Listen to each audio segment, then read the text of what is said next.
Okay, we're recording. So my name is Grace Wilson, and I'm the Public Information Officer here at the Texas Commission on Fire Protection. And I'm also the administrator for the injury reporting program. And I've been working with injury reporting since about 2018. And what that means is whenever injury reports are created, they come through me. There's kind of a flow to it, and it's sort of pending until I review it. Mostly, I'm just reviewing to make sure that there isn't any identifying information in the report, such as anybody's names. And the reason that we do that is because anything that's entered into our databases is subject to public information requests or oh, what are they called at the federal level? FOIA requests, Freedom of Information Act. So we just don't want anybody's personal information to be subject to that. And that's why anytime you're creating an injury report, you don't put anybody's names or initials in injury reports. But I think we can get started. It's a little bit after 2 o'clock. So yeah, like I said earlier, if you have any questions at any time, just unmute yourself and feel free to ask. You can also ask questions in the chat, which I can get to at the end. I'll have a note where I can remind myself just to check the chat and see if there's any outstanding questions. Also, I'm willing to help you at the end with any personal issues you might be having with injury reporting for your department. So feel free to take advantage. But anyway, I'm going to start sharing my screen and we can get started. So now I don't profess to be an expert at Zoom or anything. So cut me a little bit of slack. I'm doing this by myself too, without anybody helping me. So let's see, I'm going to share my screen. And hopefully you are now seeing my FIDO screen. I think you are. If you're not, somebody unmute yourself and tell me. But this is how we'll just start to go through it. The first thing I just want to mention is that the most frequently asked question that we get at the Commission about injury reporting is is our department actually required to submit an injury report? And the answer to that is if the injury resulted in your having to submit a claim to workers' compensation, then that is required to be reported to us through the injury reporting system in FIDO. Anything that's not submitted to workers' compensation is completely voluntary. That being said, we request, if you have the time and you have the manpower to actually do all of the injury reports, even those that aren't reported to workers' compensation, that you report them in the FIDO system, because that way we're able to gather more statistics for our end of the year injury report for the Texas Fire Service. So we like to have all of your information, but technically you're only required to do it if it's a workers' compensation claim. Okay, let's see. Oh, how soon are you supposed to report injuries? That's another question I get. That depends. If the injury is serious, what we would call serious, a serious injury, and that means an injury that resulted in the employee missing more than one duty period. Okay, so more than one, not just one. But if that person missed more than one duty period, then we call that a serious injury, and those are required to be reported within 5 days. Anything that is not serious, we consider minor, and those are required to be reported within 30 days. That being said, probably nobody's going to check up on you on your timeline. The only reason I could think of that somebody might come asking about, hey, have you put in that injury report yet? Is if there is an incident in your area that's kind of newsworthy, like if there's an explosion that ends up on the news and it's got people asking questions, then we might come and just asking, where's that injury report if we don't see it come through. Probably wouldn't even in that instance, but just so you know. Okay, well, let's get started. This presentation, this demonstration is really just like the basics. And I hesitate to even say that because there really isn't much more than the basics. It's such a simple process. So I'm going to go ahead and get started, and we'll just create an injury report, walk you through it, and we'll do a couple of other things while we're at it. So here I am logged into FIDO. You can only do this if you're a FIDO administrator, by the way. If you're not a FIDO administrator for your department, you won't be able to create injury reports. Okay, so you log into your FIDO account, and then you click on the department tab at the top of the page. So I'm going to go to my department. And then over on the left side of the page, click the Injury Reports tab. And that's how you get to this injury reporting screen. And we're going to create a new report by clicking the blue New Injury Report button. Okay, so that has opened a few fields that need to be entered. So we're going to enter the date of the incident. And let's say it was the 1st. The incident name is not required. You can put anything you want in there. If you want to put in like an NFIRS number or some kind of internal code that you use for these things, feel free. Most departments don't put anything in there. The only thing you don't want to put in there is a person's name or any other identifying information. I'm going to leave it blank because I'm lazy. Okay. And then we'll enter a street address where the incident occurred. Street number. Let's see, I'm in Austin, so we'll pretend it's in Austin. And let's go. Zip code. And then use the drop-down menu by incident type and make your selection. Okay, let's say this was an EMS injury and something very common, somebody hurts their back loading a patient.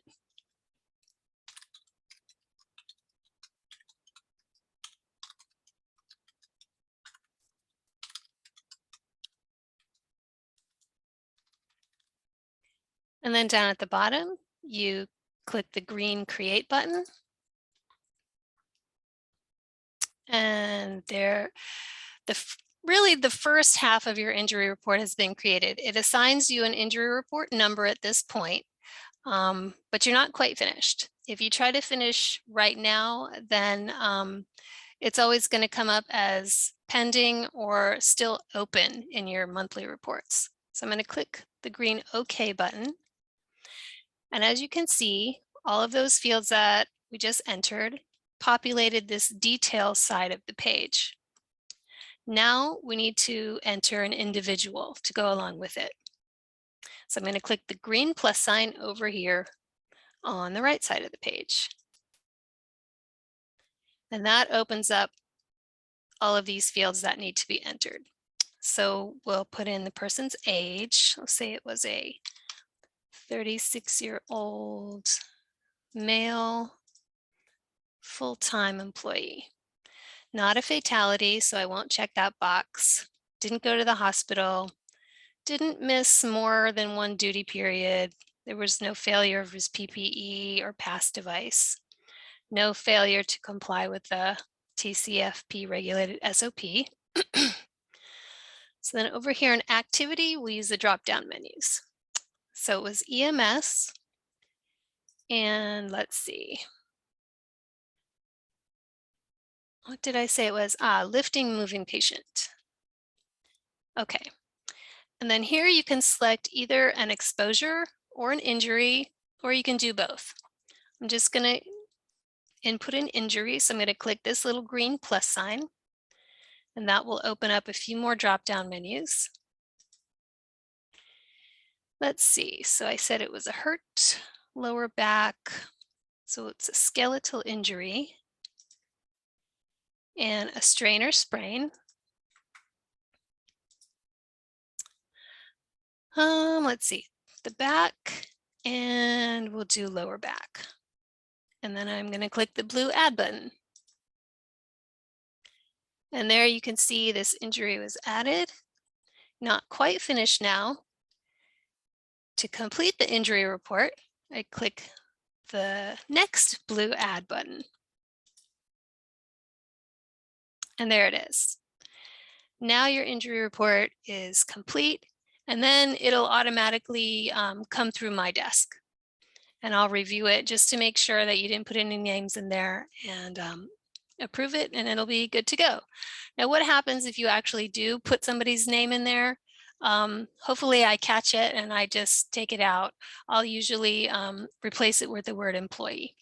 So sometimes they sneak by. If I'm doing like 200, if I have to review like 200 of them and I'm kind of going really fast, every once in a while it gets in there, but I catch most of them. So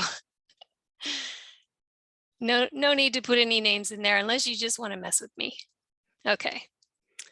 All right, so that is basically how to create an injury report. All right, I'm going to go back to the very beginning and we'll start over. Let me just make a note. Let's see, this is incident number 23635. Okay. Okay, so now it's like we just logged into FIDO again. And I'm going to go back to the department page. And go back to my injury reports page. Just in case this is really like your first time in FIDO. Okay. Now, let's say that I wanted to make an edit to that injury report because I got some of the information wrong. Where can I find it? So you want to look on this green ribbon and go to incident reports. And you scroll down, and this is where all of your reports are for your department. So this is the one, 23635, that I just created. It was that EMS incident. So I'm going to click on the incident report number. And there it is. Now let's say that I got some of the details wrong. So the way to edit it is you click on this little green pencil and paper icon. And that will open up all of these fields once again. And we can just say that it wasn't Main Street, it was Manor Street. So I'm going to click the blue change button. There. It was updated to Manor Street. Now you can also edit this individual information. So what you would do is click on underneath individuals, click this little pencil and paper icon. And that will open up all of these fields. Now let's say that in actuality, this person did miss more than one duty period. So I'm going to check that box. And then it's going to ask you to put in some dates. So we'll put in an estimated return to work date. So his doctor says that he'll probably be back to work. Let's see, what's today? The 14th, on Friday. Okay, so I'm going to leave the actual return to work field open. And in addition to his back injury, let's say that he also had an exposure. So I'm going to add an exposure. All right. Maybe, oh, this would be a good time to show you how to add a COVID-19 exposure. All right, so I'm going to select, let's say, inhalation and gas vapor. And then for COVID-19, you want to scroll pretty far down in this list. Go to respiratory, and there we have the COVID-19 category. There we go. So I'm going to add that, click the blue add button.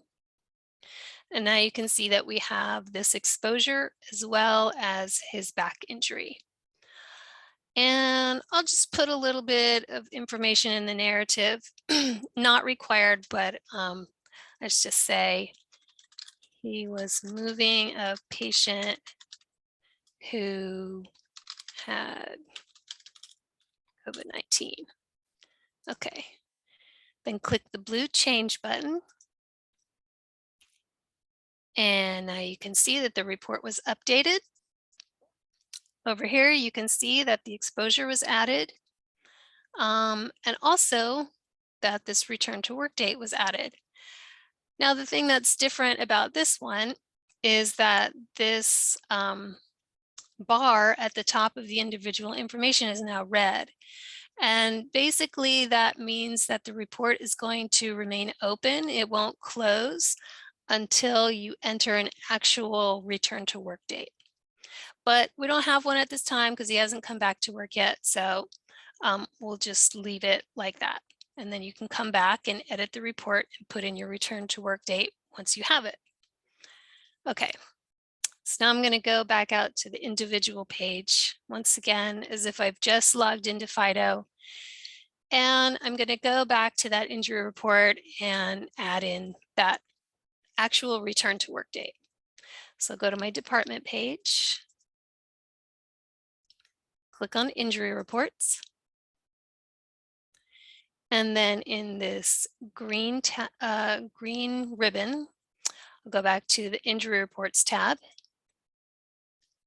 and find that injury report. It's right here, 23635.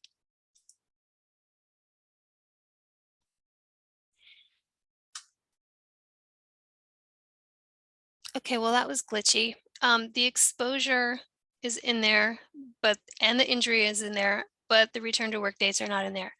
I got to tell you, this system is a little bit glitchy, especially if you do things like this and you don't wait like a full 24 hours. Sometimes the system hasn't had a chance to refresh itself yet. So normally you would come back to this like a day later, this would still be red on top. And then you could go in by clicking the paper and pencil icon, and then you could enter in your actual return to work date. So let's say he came back already, enter that in, click the blue change button at the bottom, and there you have it. Now you have the estimated return to work date and the actual return to work date. Okay. So that is basically how to enter a basic injury report, and making sure that you do both the detail side of the page and the individual side of the page, and how to go back in and edit an injury report. Does anybody have any questions at this point? Like I said, feel free to unmute your microphone and ask a question at any point. Otherwise, I'll just keep going. Okay, so let's see. Oh, did you know that you can add an unlimited number of individuals to every injury report? So for example, if there was a big fire and several people got injured, 2 or 3 or more, you could just create one injury report and then just keep adding individuals to it. So what we can do for this report is we'll add an individual. Now, this is different than editing the report. So we're going to actually add another whole person. So back up here by where it says individuals at the top, you're going to go over and click on the green plus sign to the right of where it says individuals above the green ribbon. And now this is going to enter a whole new person into the injury report. So this time we'll add someone, a 25-year-old female and full-time. And let's see what happened to her. This is during fire suppression, and let's see, forcible entry. We'll say that she got a burn and steam burn. How about that? On her what? We'll say on her wrist or something. So that would be upper extremities and the wrist. And then I'm gonna click the blue add button and then scroll down to the bottom and click the second blue add button. Okay, so you can see this female, age 25, was added successfully. And now we have 2 people in this injury report. And like I said, you can add an unlimited number of those people. Yeah. Now, if I made a mistake and I didn't want to add that person, I could just delete it by clicking this little trash can icon that's underneath the paper pencil icon. So click that, and there, now she's deleted, she's gone. Alrighty, let's see. So in addition to being able to add an unlimited number of individuals to a single injury report, you can add an unlimited number of exposures and an unlimited number of injuries to each individual. So just keep that in mind. What you would do is just go back in by clicking the paper pencil icon and you just continue to go through the process of clicking the blue plus sign, either by exposures or injuries, until you've got all the information in there that you want. Okay. Okay, so I'm going to go back out, go back to my individual FIDO account. And let's see. Oh, how about a cancer report? If somebody in your department has been diagnosed with cancer, we like to collect that information too. And you can do it the exact same way by using the regular injury reporting module.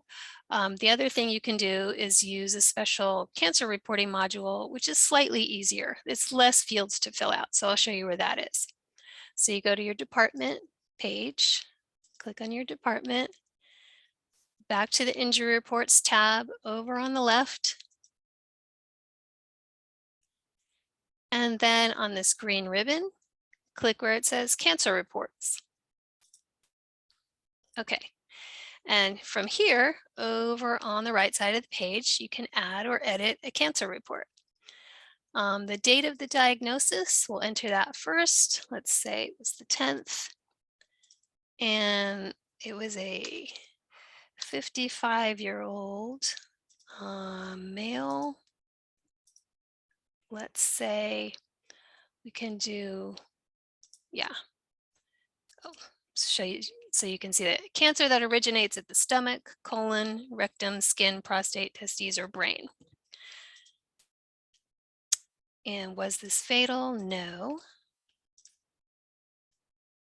And in the narrative, you could be as brief or as descriptive as you like. We'll just put something brief, testicular cancer, as that's fairly common in the fire service. Click the green add button. Before I click that, if you'll note over here where it says all cancer reports, currently your department doesn't have any cancer reports. So when I click the green add button, all of a sudden it populates over here. That way, if you need to go back in and do any editing, oh, I see your question. Can you enter cancer reports for retired employees? Should we? That's a good question, Mark. I don't think so, because this is really for active duty employees, or whatever we call it in the fire service, not for retired employees. You know, we've been talking about that. The the commissioners and they have a health and wellness committee. They've been talking about that because they really want to gather those statistics, but we haven't quite figured out a way to do that, or if we're even allowed to do that. So I'm going to say no for retired employees at this time, but stay tuned. You never know. Okay. Now from here, from this green ribbon, I think y'all know how to get there by now. If you click on cancer reports, you're going to see this this summary of all the cancer reports now. Now, if you need to make any edits or delete the one that you already put in, you just click on the report number, and then it comes up over here if it wasn't already up there. And then you'll see there's a red delete button. You can just delete the report entirely, or you can change any of the fields.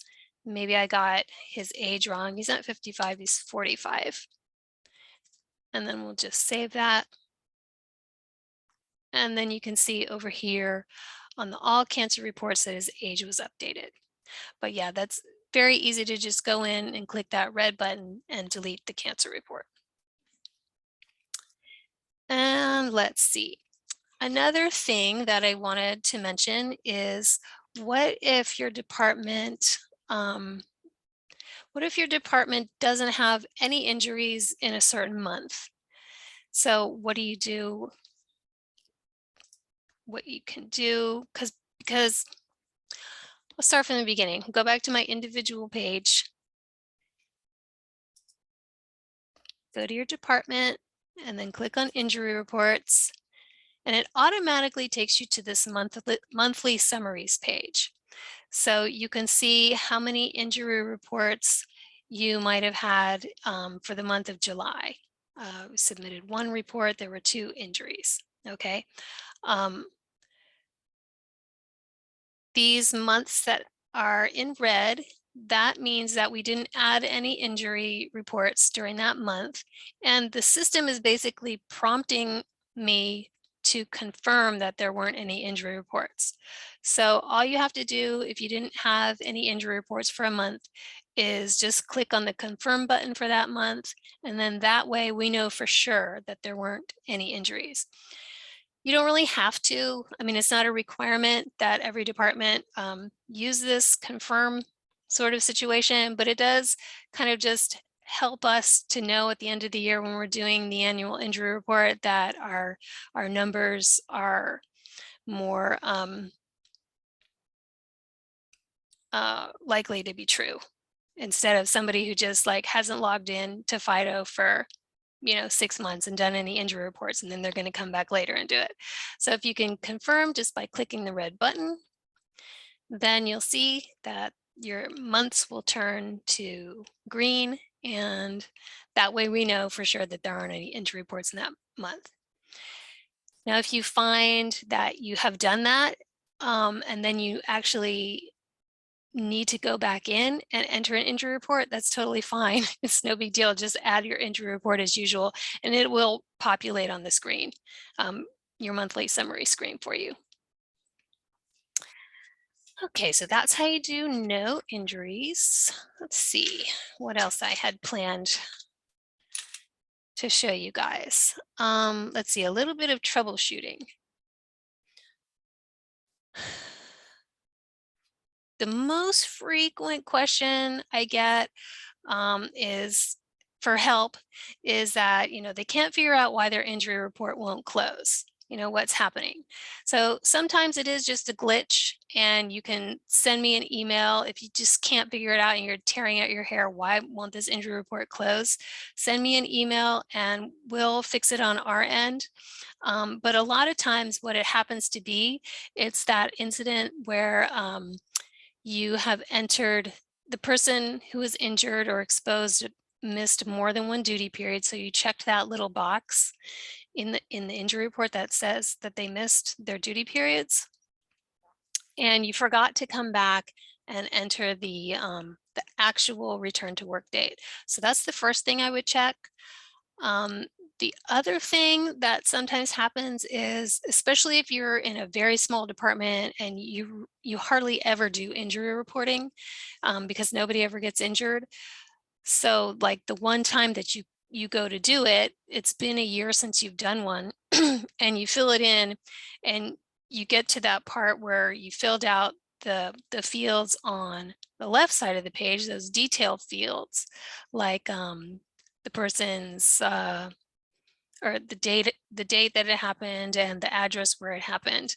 And then you click the button to add the injury report, and it gives you that success. You created an injury report, and here's your injury report number, and you think that you're done, but you haven't entered the individual yet. So that's another situation where people sometimes get tripped up because they think that they've entered everything, but they've really only gone through half of the process. So if you just check to make sure that you entered the return to work date and that you actually entered an individual into the report, those are the most common reasons why a report won't close. And if there's anything else, just send me an email and we'll go through it and we'll figure it out. A lot of times they have to go in and ask some of our IT department programmers to get in there and fix something because it's having a glitch. Now this whole FIDO system was created in-house. So they did the programming and created it from scratch. So yeah, we have some problems with it at sometimes. It just happens, but we're always evolving and trying to make it better. So that being said, I just wanted to mention that if you're using the system a lot, you guys are the experts. I never enter injury reports. I just kind of review them. But as you're going through it, if there's something in there that's like super annoying and you think, this is stupid, why can't this be improved in this way? And you have actually an idea of how to improve it, please send it to me. Send me an email to injuries@tcfp.texas.gov.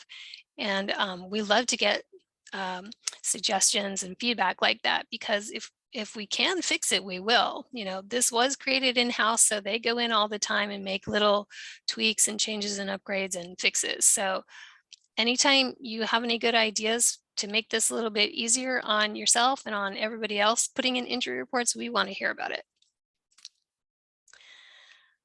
Okay, so that's about everything I had to show you. I don't think there are any more questions in the chat. So if anybody has any questions, ask them now. I can help you with any problems you might be having with any of your injury reports or whatever you need help with.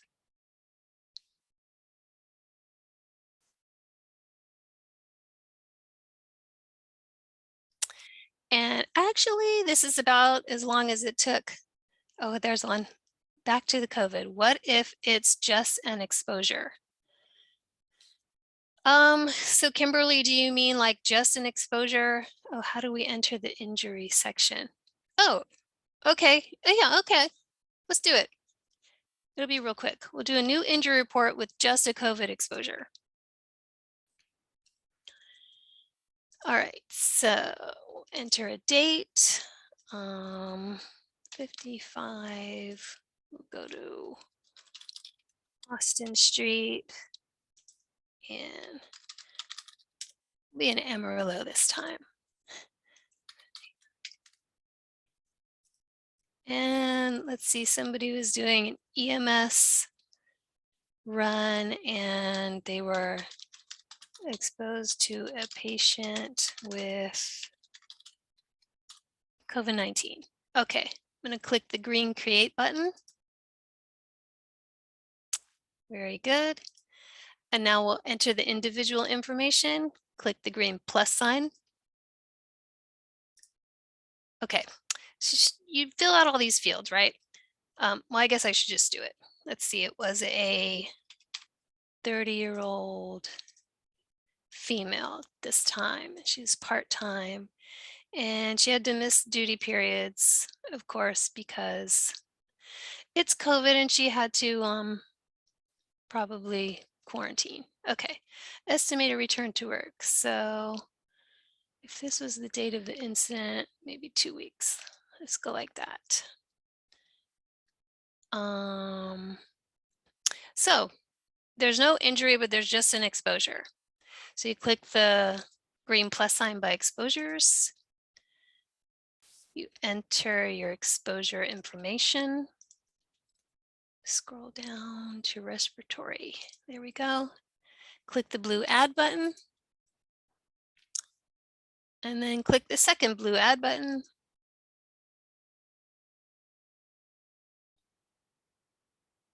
Wait, did I miss something? Oh, I forgot. EMS. If you're going too fast like me and it doesn't take it, it's probably waiting for you to fill out some kind of field.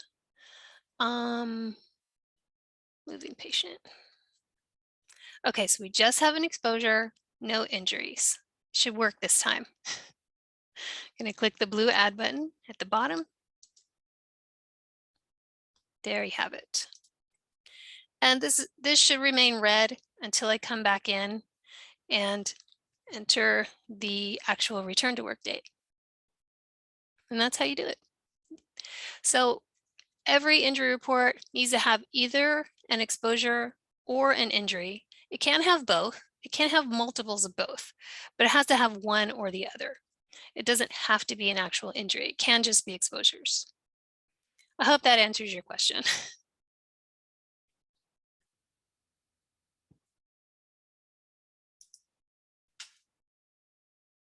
So I go back to injury reports and go to incident reports. Should be able to see that exposure that we just did. There it is. And if there are no more questions, that's fine. This is about how long the first webinar took as well. It's pretty simple. If anybody did not get the guide that I created with the step-by-step instructions on how to do injury reports, just shoot me another email at injuries@tcfp.texas.gov, and I'd be happy to email one to you. That has all the instructions and pretty much everything that we covered here. Anytime you have any questions or concerns about your injuries, just reach out to me.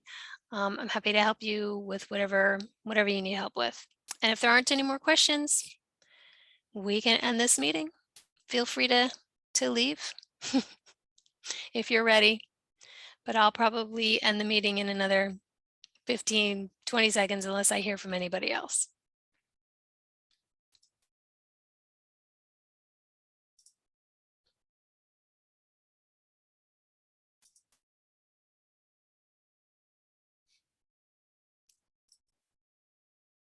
Okay, let's see. Is there anything else? Thank you for your time. You're welcome. Anytime. All right, y'all. Hope you have a great day. Let me know if you need me. Okay, take care.